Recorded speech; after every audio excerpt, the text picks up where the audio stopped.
ಇದ್ದಾರೆ, ಇಲ್ಲ ಅವ್ರ ತಾತನ ಹೆಸರನ್ನ ಬೆಳೆಸ್ಕೊಂಡು ಹೋಗ್ತಾ ಇದ್ದಾರೆ ಅಂತ ಅರ್ಥ ಆಗ್ತಾ ಇದೆ ಸರ್. ಚೆನ್ನಾಗಿ ಬಂದಿದೆ ವಿಚಾರ, ಹೈ ಕ್ಲಾಸ್. ಅಲ್ಲ ಸರ್, ಅಲ್ಲಲ್ಲಿ ರಾಜಣ್ಣ ಅವರು ಮತ್ತೆ ಅಪ್ಪು ಅವರು ಡೈಲಾಗ್ಸ್ ಕೂಡ ಯೂಸ್ ಆಗಿದ್ದಾರೆ. ಡೈಲಾಗ್ಸ್ಗಳು ಬರ್ತದೆ.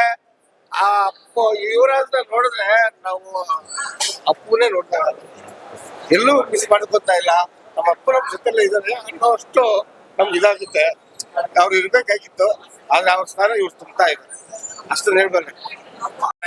ಬಟ್ ಫಸ್ಟ್ ಪಿಕ್ಚರ್ಗೆ ಈ ರೀತಿ ಚರಿತ್ರೆ ಆಗ್ತದೆ, ಈ ರೀತಿ ಹಿಸ್ಟ್ರಿ ಆಗುತ್ತೆ ಅನ್ನೋದು ನಾವು ಅನ್ಕೊಂಡಿರ್ಲಿಲ್ಲ. ಅನ್ಕೊಳ್ಳೋದಕ್ಕಿಂತ ಹೆಚ್ಚಾಗಿ ಚಿತ್ರಬಂಧದ ಒಳಗಡೆ ಇದೆ. ಚಿತ್ರಬಂಧದ ಹೊರಗಡೆ ಸ್ವಲ್ಪ ಕಡಿಮೆ, ಚಿತ್ರಬಂಧದ ಒಳಗಡೆ ಯುವ ಆರ್ಭಟ ಭಾರಿ ಜೋರಾಗಿದೆ.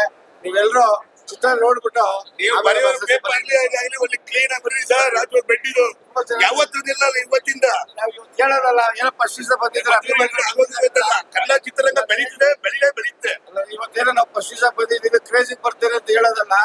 ಯಾರೇ ಪಿಕ್ಚರ್ ನೋಡಿ 100 ಮಾರ್ಕ್ಸ್ ಕೊಡ್ತಾರೆ, ಅಷ್ಟು ಮಟ್ಟಿಗೆ ಚೆನ್ನಾಗಿದೆ. ಹೋಗ್ಬಿಟ್ಟು ಅಲ್ಲೋಗಿ ಕಾಲಿ ಇವತ್ತು ಶುರು ರಾಜ್ಕುಮಾರ್ ವಂಶ